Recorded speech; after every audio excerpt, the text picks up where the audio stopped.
Bismillahirrahmanirrahim. Assalamualaikum warahmatullahi wabarakatuh. Halo semua, jumpa lagi dengan channel saya Fatih Al-Fatih, pejuang generasi. Salam pendidikan.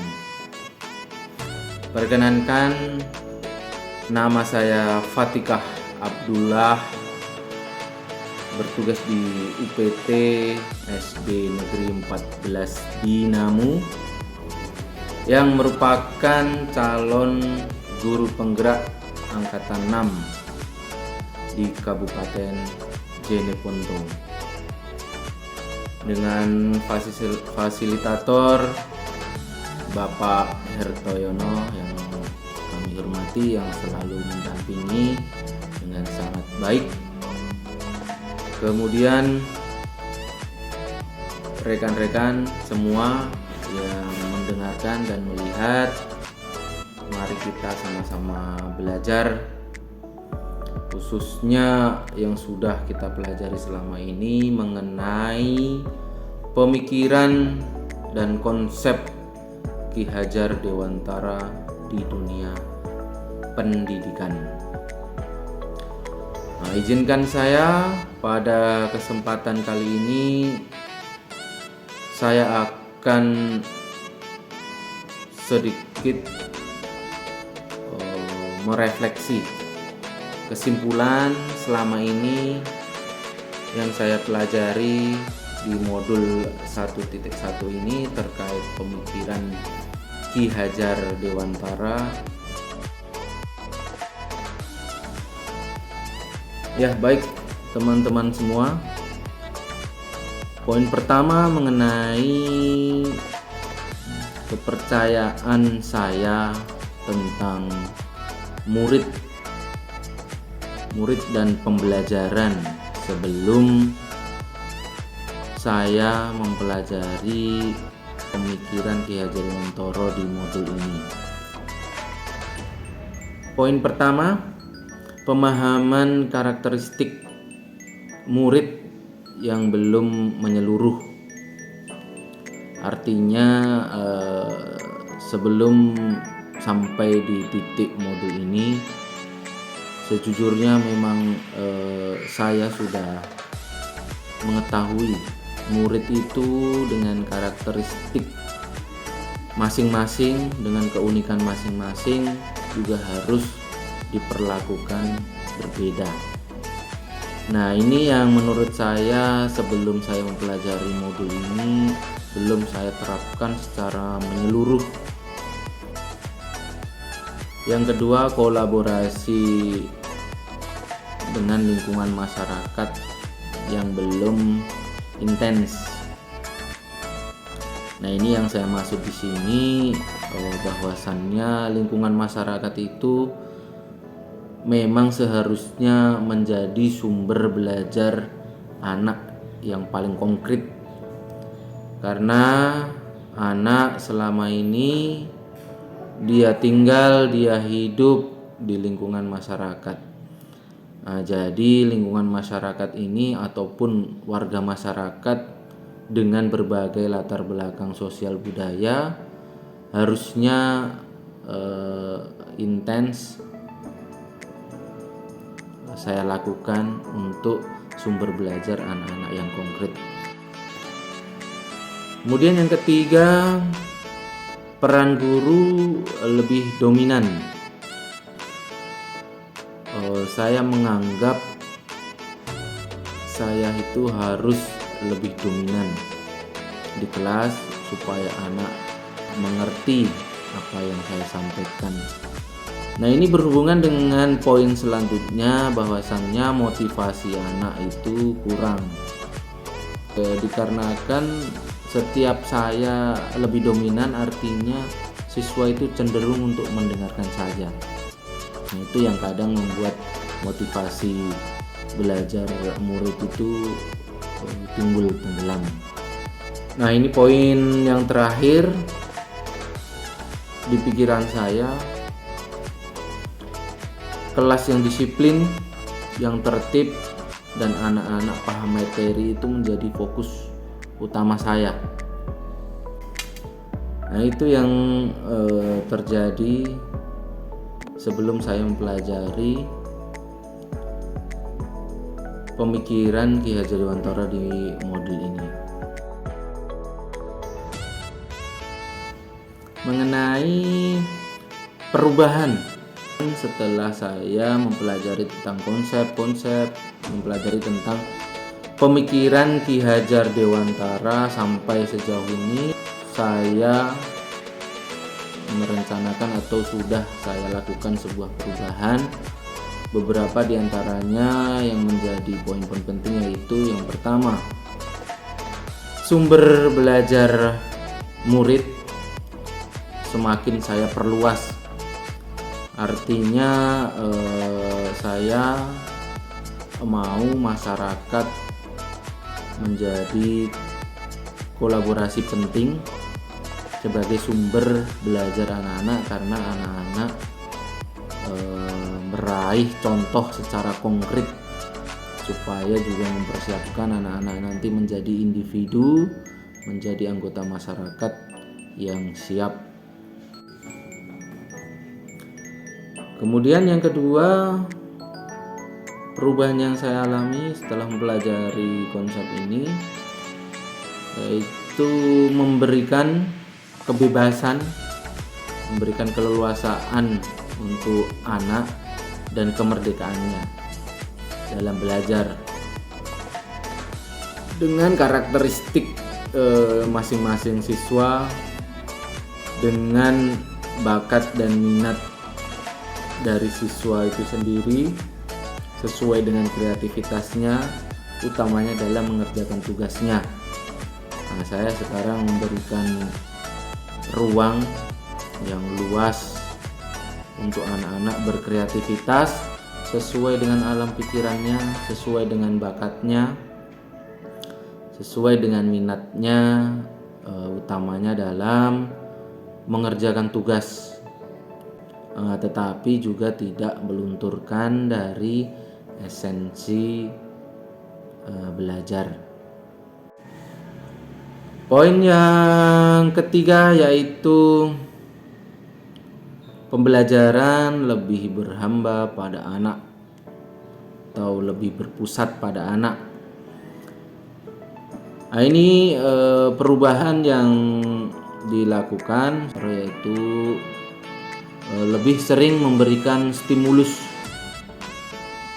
tentang pertanyaan-pertanyaan yang dapat memancing murid, tentunya dengan pertanyaan yang menarik supaya murid lebih aktif, lebih hidup, motivasinya juga meningkat, tentunya juga memberikan ice breaking yang menarik supaya tidak luntur semangatnya anak-anak, kemudian juga memberikan game edukasi. Poin terakhir, selalu memberikan apresiasi dan reward kepada murid menyeluruh ini dengan karakteristiknya agar termotivasi untuk membangun kebiasaan anak menjadi pembelajar sejati. Poin ini nanti berhubungan dengan peningkatan literasi, supaya apa? Biasanya anak diberikan apresiasi, diberikan reward atau penghargaan, itu anak-anak senang, supaya tumbuh motivasi anak-anak dalam hal rasa ingin tahunya terhadap informasi dan pengetahuan itu semakin besar. Selanjutnya, penerapan yang harus segera dilakukan supaya kelas mencerminkan pemikiran Ki Hajar Dewantara. Yang pertama tentunya mendesain pembelajaran lebih kreatif, menarik, inovatif, tentunya yang berbasis kodrat alam dan kodrat zaman, menyesuaikan karakteristik masing-masing anak, keunikannya, dan lingkungan masyarakatnya bagaimana. Tentunya tidak lupa juga dengan mengkolaborasikan desain tersebut pada zaman saat ini. Zaman saat ini yaitu di mana era 4.0 semua serba teknologi, maka kita harus mendesain pembelajaran juga berbasis kodrat zaman untuk saat ini. Tak lupa juga harus interaktif, menarik, kreatif supaya membawa suasana anak dalam belajar menjadi lebih menyenangkan, lebih menarik. Kemudian tujuan-tujuan pembelajaran juga tercapai dengan karakter yang dibawa oleh masing-masing anak. Kemudian poin kedua, menerapkan pembelajaran yang berkonteks sosial budaya daerah asal, keanekaragaman lainnya di Indonesia pada umumnya, agar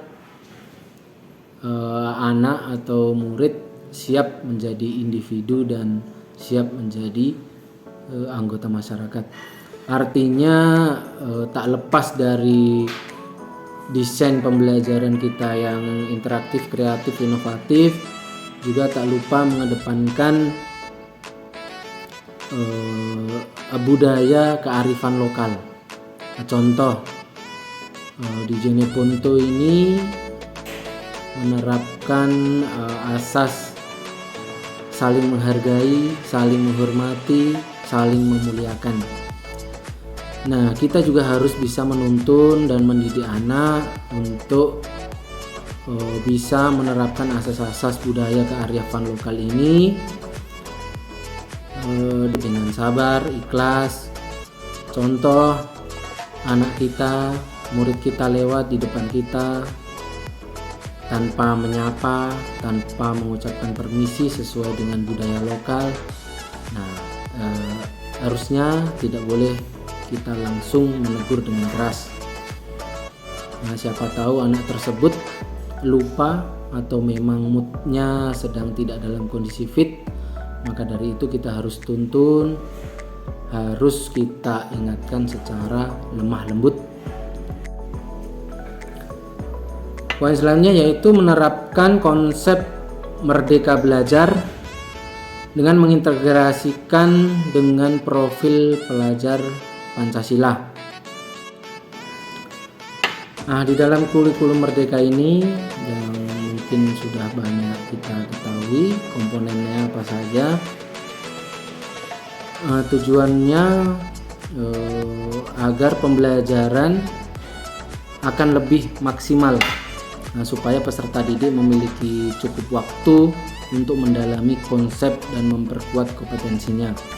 Makanya kurikulum Merdeka Belajar ini sangat relevan dengan pemikiran KHD karena berpusat pada minat dan bakat siswa. Jadi siswa dengan karakternya masing-masing mempunyai hak dan mempunyai keahlian di bidang masing-masing. Sesuai dengan komponen yang ada di kurikulum Merdeka Belajar, harus mengintegrasikan dengan profil pelajar Pancasila. Itu siswa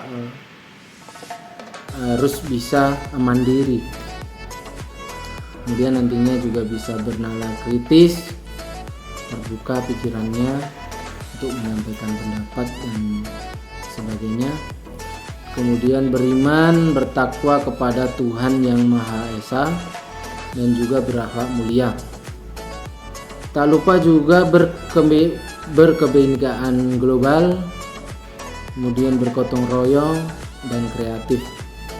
Nah, keenam komponen ini yang mencerminkan profil pelajar Pancasila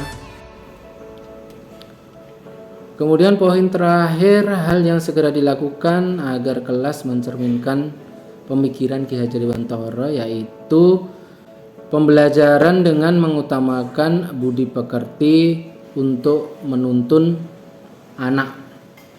Nah, seperti kita ketahui sendiri, Ki Hajar Dewantara berpendapat bahwa pendidikan adalah memberi tuntunan terhadap segala kekuatan kodrat anak agar ia mampu mencapai keselamatan dan kebahagiaan yang setinggi-tingginya, baik sebagai manusia maupun sebagai anggota masyarakat. Nah, ini peran guru sangat diperlukan agar anak, walaupun dia mempunyai karakter yang masing-masing, keunikan masing-masing, tetapi kita juga mempunyai kewajiban untuk menuntun. Menuntun itu diartikan di sini membimbing, mengarahkan anak supaya karakter yang positif semakin ditingkatkan. Kemudian kita juga harus memberi arahan dan bimbingan kepada anak supaya karakter yang lebih mengarah ke hal negatif itu yang harus dihindari, supaya anak-anak siap mempunyai mental yang kuat, karakter yang baik, dan budi pekerti yang baik. Nah, nanti akhirnya kesempurnaan ilmu itu nanti yang akan melahirkan kebijaksanaan.